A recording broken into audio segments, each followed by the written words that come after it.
We'll start with Barbara Stallings, who's from the Watson Institute for International Studies. She's a long-standing expert on finance and development in Latin America, but she's also, I highly recommend, one of my favorite books is a book called Finance for Development, where she does a comparative analysis of Latin American and East Asian finance in a development context.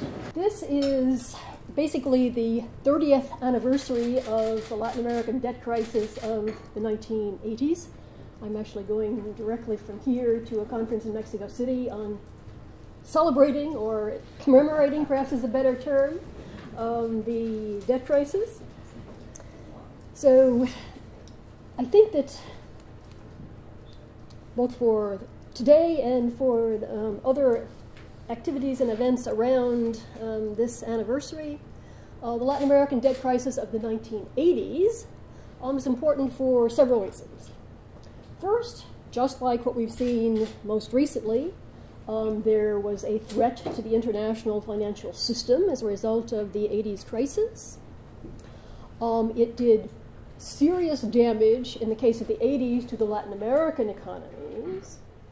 That, of course, was not the case in the most recent crisis. The damage was, ironically, more in the developed country economies. And then the 80s crisis in Latin America also was the stimulus, I believe one could say, for a change in development strategies toward more market-oriented kinds of policies. Now, some of the lessons, I would say, from the 1980s crisis in Latin America were indeed used in some cases in future crises. One was the Mexican crisis of 1995, known as the tequila crisis, and then the Asian crisis in the late 1990s. But it seems to me, for whatever reason, and hopefully we can discuss this in the question period, the lessons seem to have been almost totally ignored in the case of the European crisis in the last few years. So what I want to do in my brief period of time allotted is to have a look at the causes of the crisis in the 80s, the main actors involved, who were the winners and losers, and then some possible lessons. Now, there are always people, both academics and policymakers, who will tell you that crises result either from external factors or domestic factors. They have their own reasons for making this argument, but I will make a quite different argument that always, financial crises are a result of both external and domestic factors. In the case of the Latin American crisis of the 1980s, what were the external factors? Here are the ones that I think are the most important ones. First were the oil price shocks of the 1970s. These led to so-called petrodollar surpluses, that is, the oil exporting countries raked in a lot of money and they couldn't spend it in the short term. What did they do with it? They deposited it in international banks, especially in US banks. Then the question was, what were the banks going to do with all these deposits that are flooding in? They needed to lend the money out, or else they would be making losses. So the US government, and of course the banks themselves, thought that a good idea would be to recycle this money to oil importing countries. Because oil importers were in the opposite bind. They were having to pay more for their oil imports, and so getting into balance of payments problems. But despite the fact that there was so much money coming into the banks and going out in terms of loans, there was not any very good regulation for these loans. Again, something that may ring some bells for recent times. And then finally, the international environment was quite dangerous for borrowers. Because of all this money sloshing around, inflation was going up internationally, and the Federal Reserve, Paul Volcker in particular, decided the way to get rid of this inflation in the United States was to raise interest rates. These were the good old days for savers of 20% or more interest rates. Probably many of you, well, it doesn't look like we have too many students here. So some of you may remember those days. But this was good for if you were a saver, not necessarily so good if you were a borrower. But there were also internal factors as well. The so-called import substitution industrialization policy that Latin American governments had followed basically since World War II led to chronic trade deficits because these countries, despite the fact they were supposed to be substituting for imports, nonetheless were still importing primary commodities, especially oil. They were importing inputs for their industrialization process, and they were importing equipment. They were not exporting very much. They were producing goods to be sold in their domestic markets. Lots of imports, few exports, trade deficit.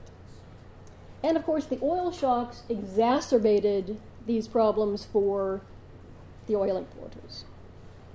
At the same time, the state-owned enterprises, of which there were many at that time, were not very efficient in general and ran deficits. And Latin American governments ran budget deficits. So to cover these trade deficits, budget deficits, and SOE deficits, borrowing seemed to be the best way to go. So governments and enterprises borrowed from the international banks with little attention to how they were going to pay these debts back or even to service them.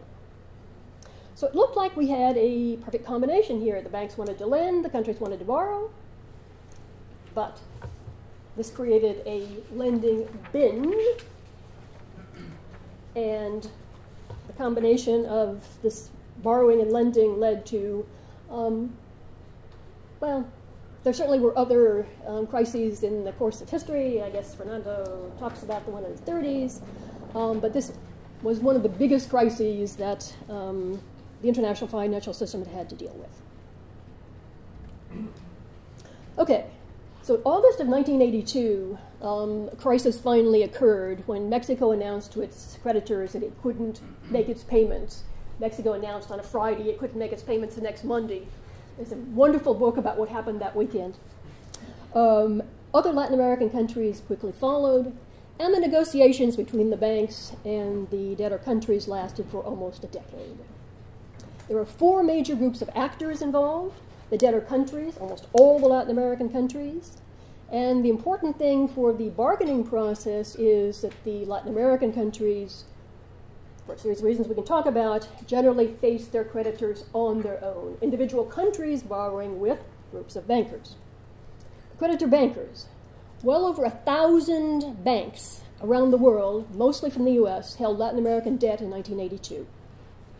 The large US banks' loans to Latin America alone exceeded all the capital they had. So they could not afford to have Latin American countries default, or they themselves would be in bankruptcy. So the banks, unlike the countries, formed committees to collectively negotiate with their debtors. Then there were the governments of the creditor banks. The US, as the government of most of the banks, took the lead. Once they realized there was a threat to the whole international financial system, the US regulators exercised what bankers call forbearance. That is, they didn't enforce their rules and regulations very strictly. And the US government adopted shifting policies, which I'll come back to in the next paragraph here. So the fourth and last actor I want to talk about are the international financial institutions, the most important being the International Monetary Fund.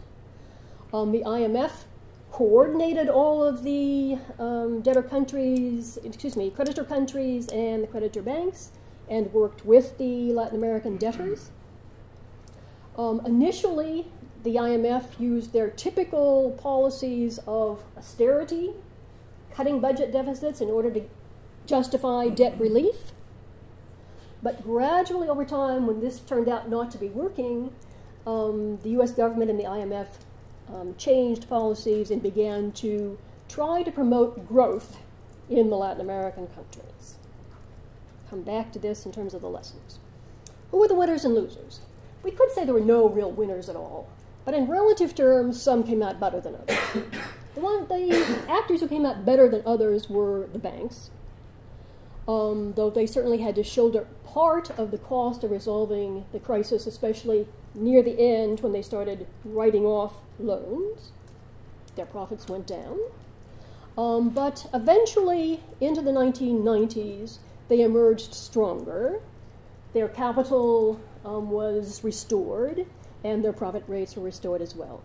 And they also benefited from the fact the Latin Americans were getting back on their feet because they needed the Latin American borrowers.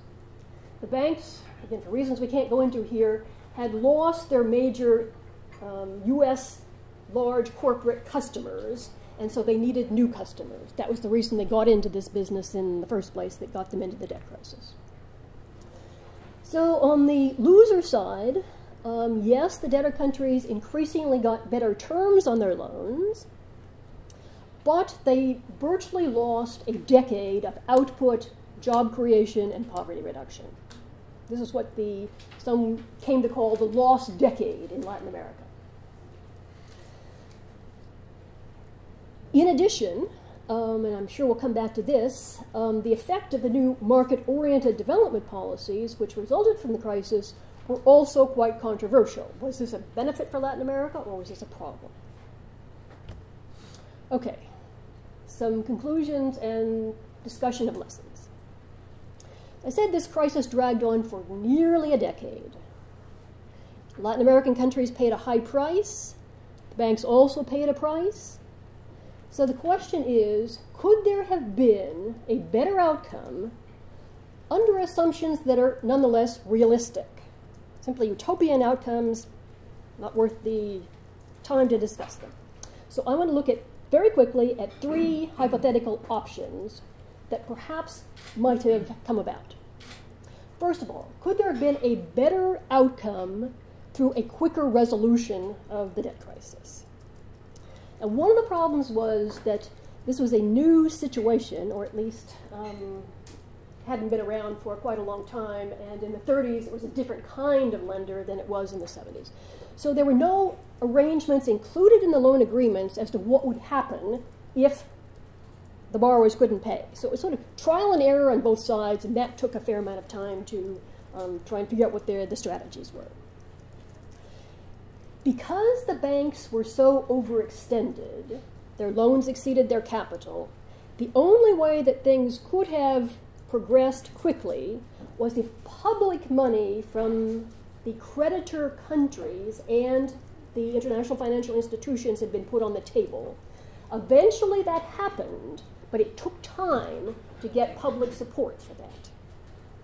So with experience and with some juggling of arrangements, there might have been a quicker solution. There was a quicker solution in the tequila crisis, and there was a quicker solution in the Asian crisis. They were what economists call V-shaped crises. A really sharp drop, but a year later, and they're back on the way. It didn't happen in Latin America in the 80s, and it hasn't happened in Europe right now, at least up until now. Second possibility, a better outcome via more unity on the debtor's side.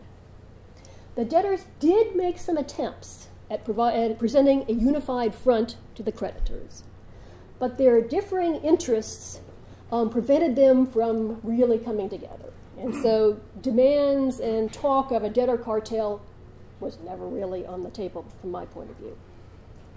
On the other hand, the banks negotiated collectively, although they also had differing interests, but the spread of their interests was much narrower than the different interests from the Latin American countries.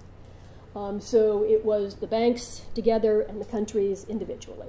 So it seems to me that this was not an option that would provide a better outcome, and nor has it been used in any other debt crisis. Finally, how about a better outcome via growth-oriented policies as opposed to these austerity policies that prevailed in Latin America for half a decade? I said the IMF policies initially focused on that's what the IMF did in those days, set up austerity policies. That's what they knew how to do. They did that. But later, everyone agreed that the crisis was not getting over. As a matter of fact, Latin American debt was going up. Growth was going down.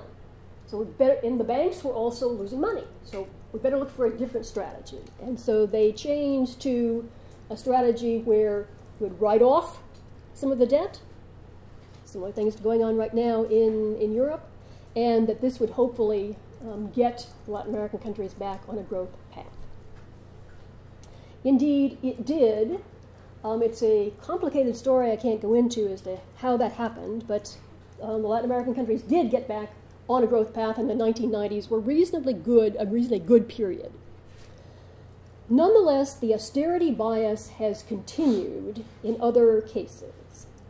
It continued in Asia in the 1990s, and it's continuing in Europe today.